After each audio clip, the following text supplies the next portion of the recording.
disfungsi seksual bukan pada orang laki-laki, tapi terutama pada wanita, karena ini jarang diekspos. Lelaki sama perempuan itu sangat berbeda di dalam fungsi seksualnya. Ilmu kedokteran jiwa kita itu selalu ada faktor biologi, faktor psikologi, faktor seksual, psikososial, kultural. Tapi di dalam disfungsi seksual perempuan ini ada satu lagi, faktor interpersonal. Tapi orang sering menyalahartikan bahwa hubungan seksual itu hanya untuk fungsi yang keempat, yang reproduksi ya.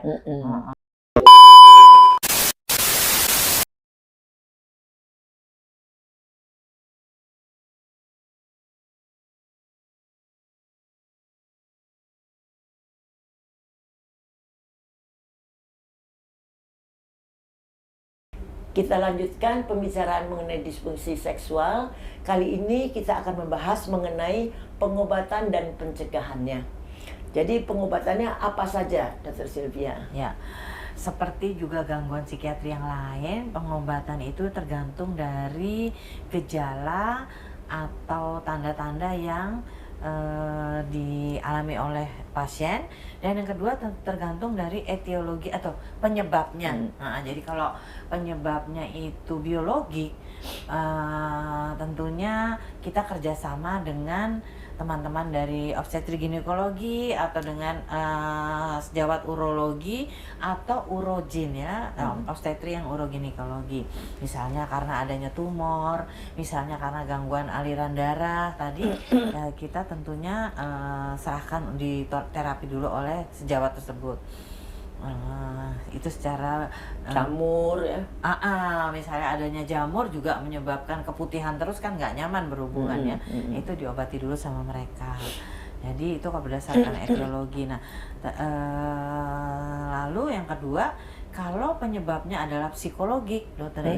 Nah, penyebabnya psikologik tadi kita lihat tergantung apa psikologinya. Misalnya adanya trauma masa lalu. Nah, itu tentunya kita nggak bisa cepet-cepet ya terapinya. Tergantung dari tipe kepribadian itu ya.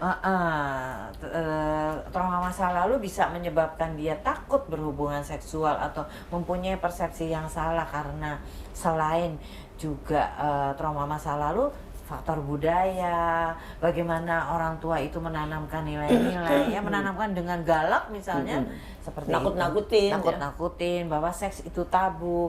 Itu membuat bagaimana terapi psikologi kita secara psikoterapi dan psikoedukasi itu bisa kita lakukan. Jadi tergantung dari penyebab psikologinya itu apa.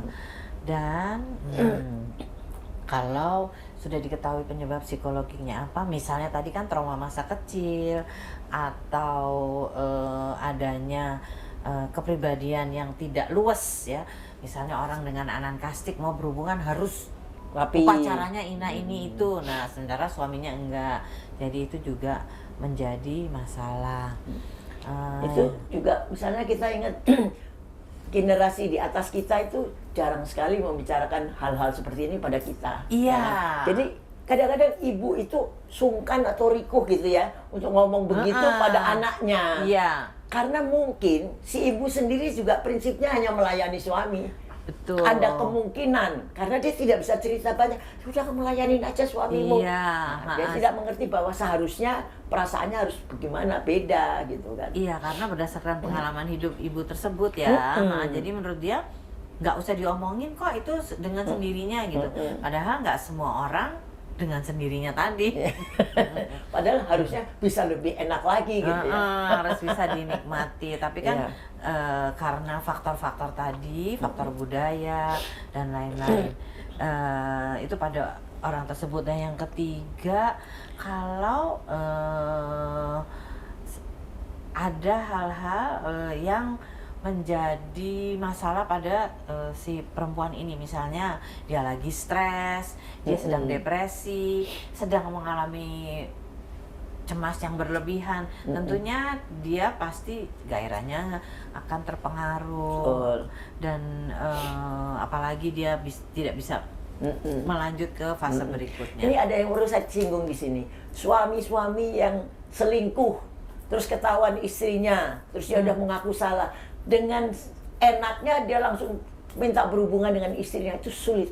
Karena istrinya itu kan masih ada rasa trauma, sakit hati, jadi itu harus juga dipertimbangkan sama suami. Tidak cukup hanya dengan minta maaf. Iya, itu faktor interpersonal tadi, Dokter Min, yang keempat. Jadi banyak sekali pasien yang sulit sekali untuk bisa memulai berhubungan kembali dengan suaminya karena suami berselingkuh tadi. Banget, sulit banget. Jadi ketika dia berhubungan, dia membayangkan bahwa suaminya itu berhubungan dengan Betul.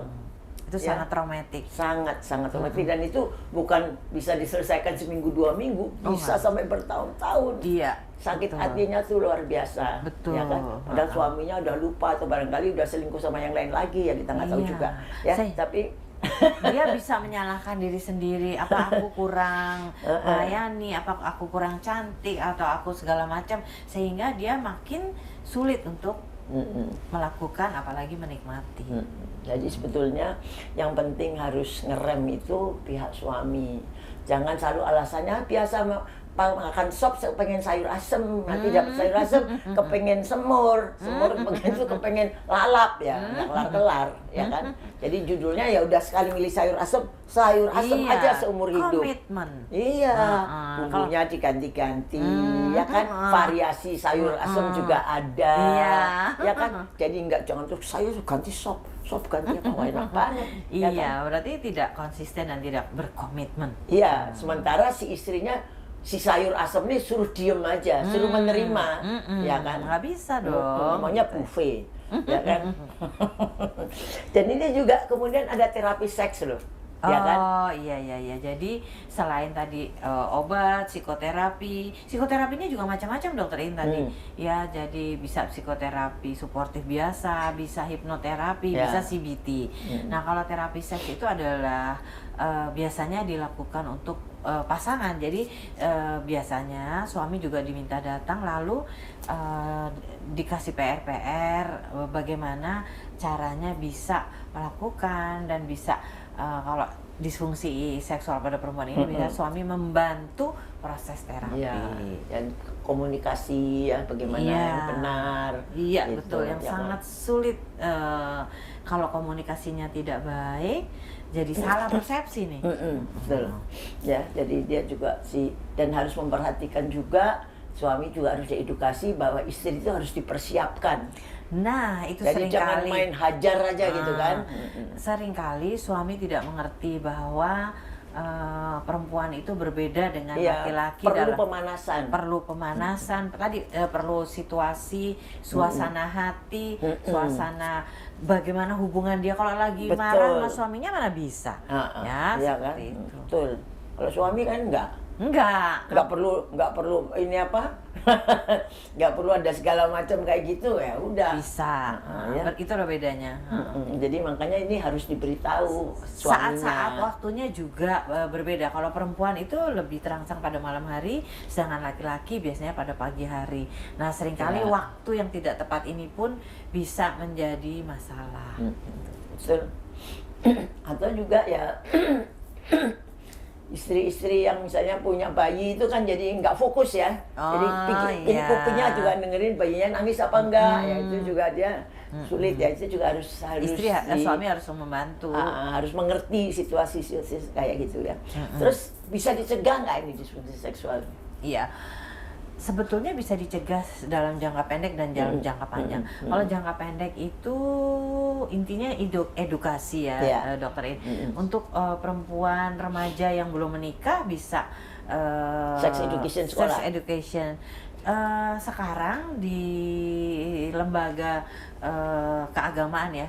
Kalau gereja udah lama. Sekarang di KUA itu juga dipersiapkan. Namanya edukasi pramarital. Jadi biasanya ada 2 hari berturut-turut dari pagi sampai sore. Salah satu persiapan untuk perkawinan adalah edukasi tentang fungsi seksual ini. Itu seperti itu untuk remaja yang belum menikah atau akan menikah. Tapi kalau yang sudah menikah dan tidak mengerti, kalau bisa ya mencari pertolongan kepada profesional, suaminya diajak untuk bisa mendapatkan edukasi yang benar. Kalau jangka panjang, tentunya pendidikan seks tapi yang benar ya, baik dari orang tua sejak masa dini, misalnya bahwa ini loh, organ seksual ini nggak usah disebut seksual, tapi misalnya alat kemaluan ini hanya boleh dipegang oleh diri sendiri dan orang tua kayak gitu, sehingga nanti dia aman ketika bertemu dengan orang, tidak mengalami pelecehan seperti itu. Atau pendidikan untuk anak SMP dan SMA itu ada pada pelajaran biologi misalnya, itu sekalian dimasukkan edukasi tentang fungsi seksual. Disesuaikan dengan tingkat pemahaman ya. Iya. Tingkat pemahaman dan persepsi anak. Ya, jadi waktu SD, SMP dan SMA. Kalau Betul. SMA kita bisa terus terang. Iya. Kan? Kalau SD kan concrete thinking Ya, masih. concrete thinking. SMP juga masih nanti simplified. Iya. Ya. Baru remaja itu yang SMA baru kita beritahukan bagaimana ini bahayanya, tapi juga ini juga ada bagusnya dalam suatu perkawinan, sangat penting kan gitu ya. Bahayanya banyak sekali, juga ada penyakit menular seksual kalau dia melakukan melakukan hubungan seksual sebelum menikah. Ya, jadi harus memakai pelindung. Ya, pentingnya pelindung. Bahkan berdasarkan norma dan budaya sebetulnya kan nggak boleh. Nggak boleh. Tapi banyak yang melakukan. Jadi saya ngomong aja di sini perlu pelindung. Iya. Ya. Betul. Karena kadang-kadang ada yang punya rem pakem, ada yang tidak. Betul, tadi conscience, hati nurani dan super ego dan value itu yang ditanamkan ke anak, apakah bisa masuk apa enggak? Gitu. Ya. Jadi kalau kita lihat mengenai pengobatan dan pencegahannya, pengobatan itu tentu ada yang farmakoterapi, tergantung kepada apa keluhan dari pasiennya. Nyeri dikasih obat nyeri, cemas dikasih obat cemas, depresi dikasih obat antidepresan, dan juga obat-obatan yang berupa farmakoterapi. Tapi farmakoterapi yang lain yang di luar yang sesuai dengan indikasi ini masih off label. Jadi biasanya tidak semua dokter menggunakan, lebih mengarah kepada simptomatiknya aja apa. Bahkan kalau perlu juga ada operasi yang perlu dilakukan. Betul, ya. Kalau etiologinya atau penyebabnya adalah organik, misalnya tumor tadi. Ya, jadi itu bisa kalau perlu sampai operasi kalau penyebabnya seperti itu. Di samping itu juga ada terapi seks ya. Terapi seks itu sebetulnya bagaimana termasuk edukasi, kemudian sebetulnya ada termasuk di situ stimulus control, artinya kalau istrinya itu masih belum mau mencapai kepuasan, si suami harus bisa mengontrol supaya nanti bersama-sama bisa mengalami kepuasan. Karena kalau suaminya udah puas, jangan nanya istrinya baru mau mulai sudah ditinggal. Itu hal yang sangat egois. Jadi harusnya si suami juga harus mengerti yang namanya stimulus control, ya, supaya dua-duanya bisa saling menikmati. Juga kemudian adanya terapi hipnoterapi supaya yang otot-otot yang kejang bisa rileks ya. Jadi pasiennya itu bisa lebih lebih bisa menikmati ya hubungan itu sendiri. Di samping yang psikoterapi pada gangguan-gangguan yang memang berakar pada trauma-trauma masa lalu atau kemudian yang penting sekarang juga edukasi karena edukasi yang berdasarkan budaya atau agama, tapi yang pemberiannya itu salah dan sangat-sangat hitam putih. Iya. Ya, jadi begini dosa, begini. Jadi seolah-olah melakukan hal ini itu sesuatu yang dilarang atau tabu. Nah, sekarang pencegahannya bagaimana? Pencegahannya tentu yang jelas adalah edukasi dari seks. Apakah dimulai dari SD, tentu caranya berbeda. Kemudian dari SMP juga sudah ada, tapi juga caranya lebih berbeda. Tapi cara yang gamblang itu sudah harus dimulai pada anak SMA.